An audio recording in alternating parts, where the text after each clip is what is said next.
Студия Романа Пестерева представляет.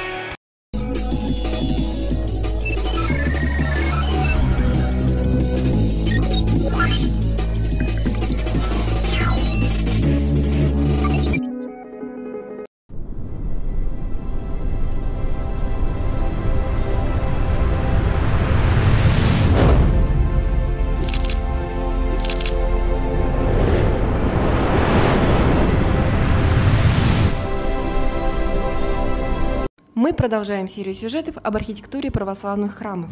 Сегодня более подробно остановимся на истории и символике Преображенского Градо-Якутского собора. Первоначально этот храм, построенный в 1794 году, был двухъярусным и трехпрестольным.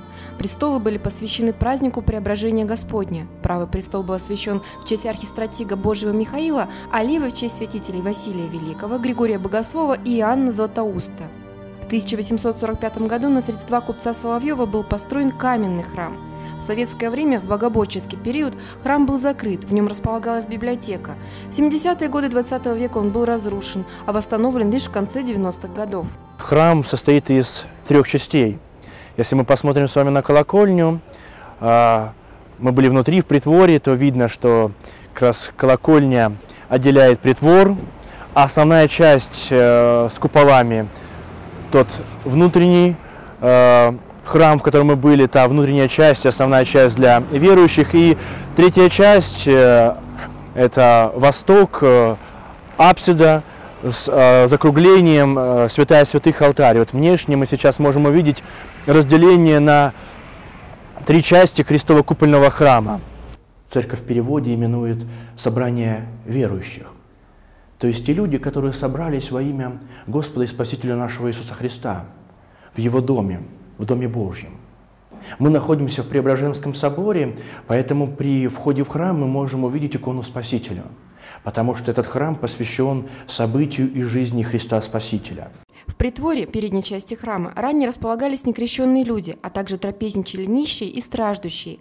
Теперь эти функции доверены приходским домам.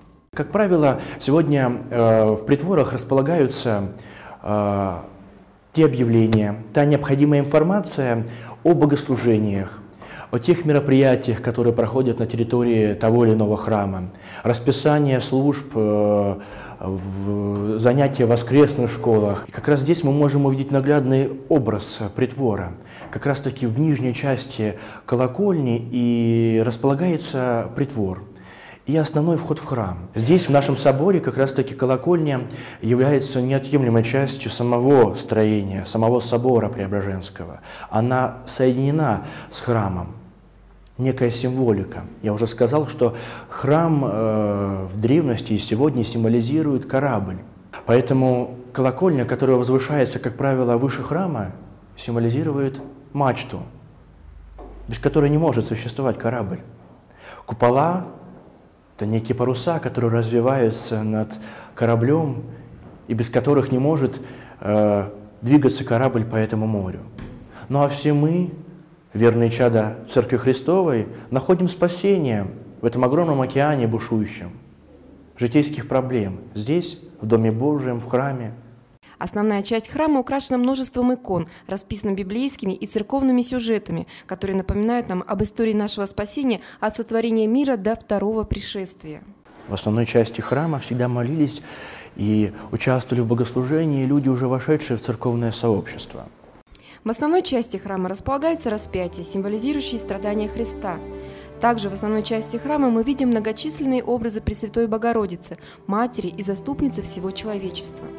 Иконы Пресвятой Богородицы имеют разные названия по месту явления или историческому событию – Казанская, Владимирская, икона Святого Спасения. Если вы хотите узнать, какому святому посвящен храм, обратите внимание на аналой, возвышенный в центре храма. На нем находится главная икона храма. Алтарь разделяет зону храма от прихожан от зоны для священнослужителей. Тут же располагается иконостас, огромная стена, украшенная иконами.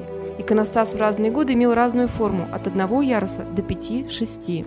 Иконостас Преображенской церкви имеет несколько ярусов и рядов. Первый ряд местный, с иконами практически в человеческий рост, Спасителя и Божьей Матери.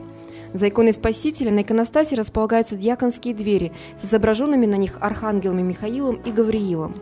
Алтарь в православных храмах всегда находится на восточной стороне, откуда восходит солнце, так как Христа еще называют солнцем правды.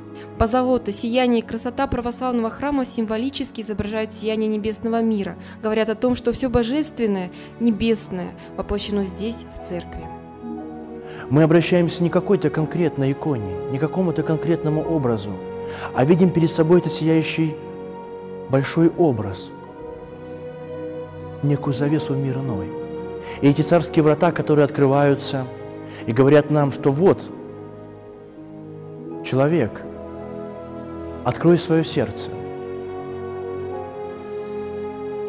будь искренне верующим человеком, и Господь тебе готов открыть двери райские. Царские врата, которые символизируют в определенный период службы те райские врата, которые готов Господь для нас открыть, и которые для нас Он открыл своим крестным страданием на кресте, своей невинной смертью,